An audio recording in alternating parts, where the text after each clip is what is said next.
Hello, and welcome to another episode of Writing in Cars with Books. I'm Jaclyn. And I'm Phillip. And today we're going to be discussing Avengers Twilight by Chip Zdarsky and Daniel Acuna. This is a apocalyptic Avengers story. So it's set in the far future where... Apocalyptic's not really the right word. Then you tell it. Go ahead. Captain America is old, and he's not really an Avenger anymore, You're not reading the back of the book this time? Would you like me to? I don't care. No, it's probably a lie. It's fine. Don't. In a gleaming new world of prosperity, Captain America is no more. But Steve Rogers still exists, floating through an America where freedom is an illusion, the Avengers are strangers, and his friends are long dead. But is the dream itself dead? And how do you assemble the Avengers in a world that doesn't want them? With the clock ticking down to New Year's Day, Steve must build an army to save America. Will his surviving friends sign up, or will he have to lead the ragtag group called the Defenders against expert military marksmen known as Bullseye?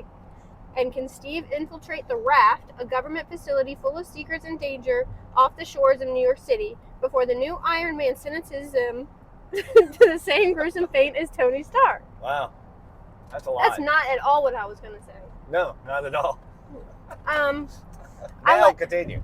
I like my post-apocalyptic near future old Captain America Better. Yeah. There's a lot of names thrown in here that I'm like, who the heck are you? Basically, Steve has to come back as Captain America to save the world from Red Skull once again. He wasn't mentioned on the back though. Well, that's because it's a secret. It's a secret. Oh, my bad. So the whole premise of this book is on the surface, everything is nice and shiny. Like this cover. Right. So there was an event called H-Day where a lot of heroes gets killed, right? And including Tony. There was a big war going on, and this is one of those where Spider-Man gets killed in that, and everybody's like, Spider-Man got killed. And it's like, it's Avengers Twilight, people. Move on with your life. And so Cap lost his powers. The government took over everything after this H-Day because they basically destroyed Boston. Boston is gone. So at that point, during H-Day. But everything looks shiny and new. Very. And it's sometimes just because things are promised or it looks pretty doesn't mean it really was. Like everyone's walking around with these AI goggles. Yeah, everyone's happy and everything looks fine, but the new Avengers are just holographic fake people. Did I say that right?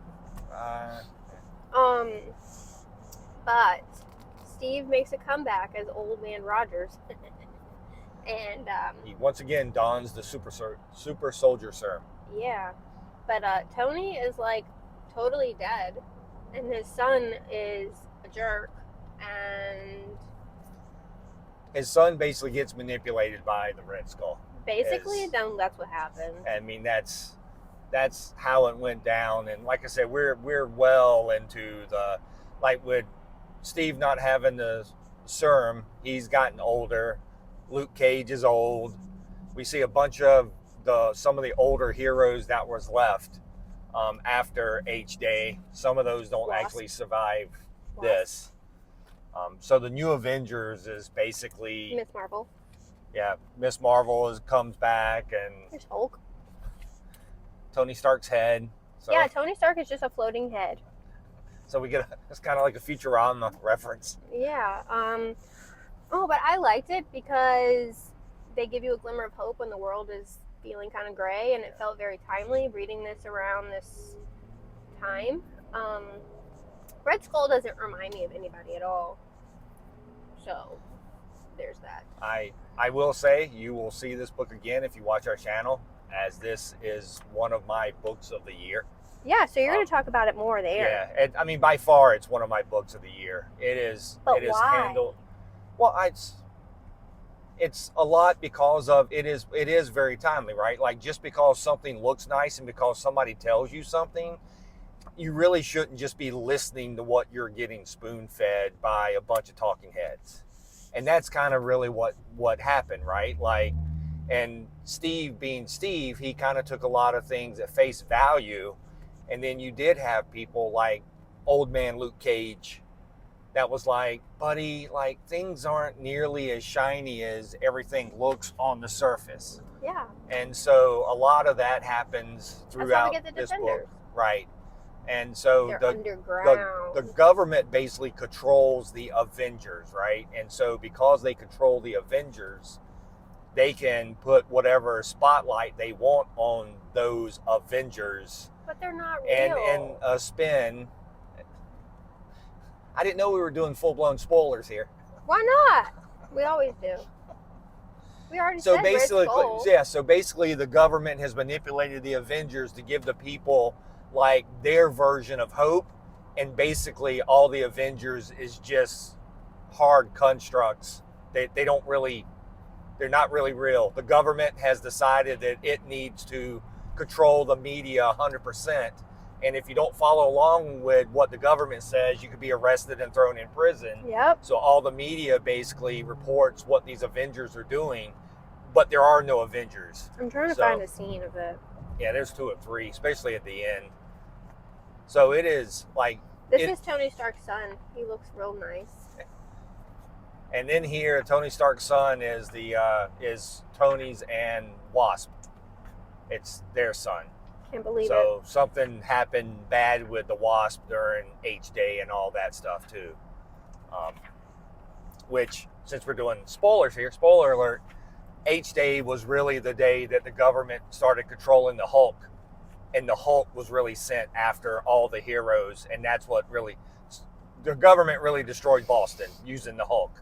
And since Hulk was a hero, even though the government had basically taken over his mind, that's how everything was done. And of course, the president, or not really the president, the ruler of America was the Red Skull.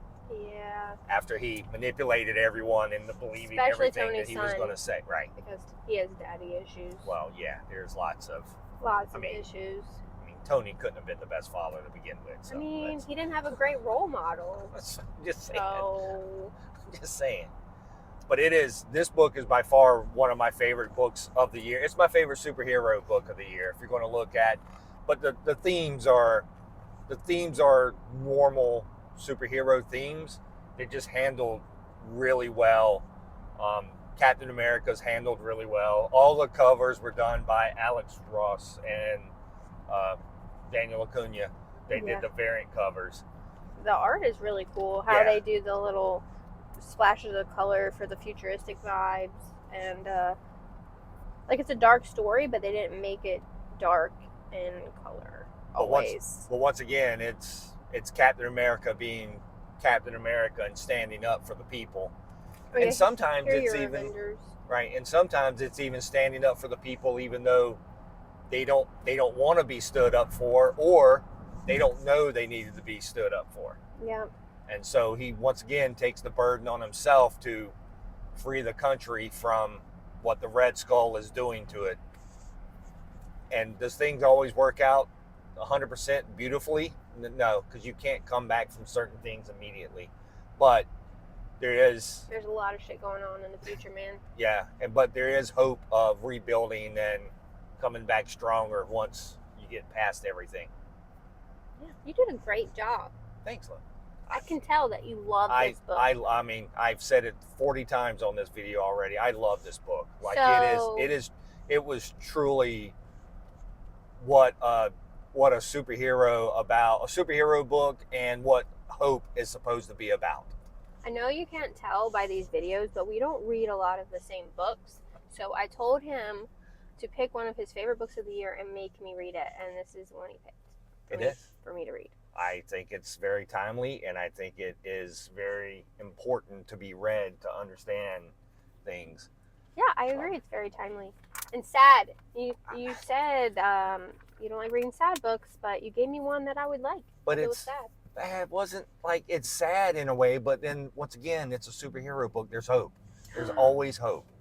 And that's the thing that people, I think, and this is a whole nother topic, but people lose in comics has always been about the culture and timely and what's going on, right? Like even the original Captain America back in the 40s, and then when Spider-Man came out in the 60s and all that stuff, like it was designed for all of that. Like that's how things were supposed to be. Like it just mirrors what we're doing in our current time, and I think that's kind of what Zdarsky did here. Yeah, he did a good job. Yeah, it was great. So I would highly suggest. If you want to read one of Philip's favorite books of the year, look no further. Nope. Avengers Twilight. Yes. And it's not very long. It's only 6 issues. It's a lot of story in 6 issues. Yeah, it is. Jam-packed full, man. Yeah. Took me a few days to read it because it's a lot to digest. And once again, it's not only... I mean, Captain America also has to give up something very important to become... Steve Rogers has to give up something very important to become Captain America again. Yep. And because of his selflessness... It's hard. It's hard. And, like, it weighs on him. But at the same time, it's a lot because you need to save everyone. This book is a lot, but it's very good. Yes. Very good, very good. Excellent. Anything else to add, sir? No, that was it. That's all right. If you want to read it, read it. If you don't, you should anyway. Okay.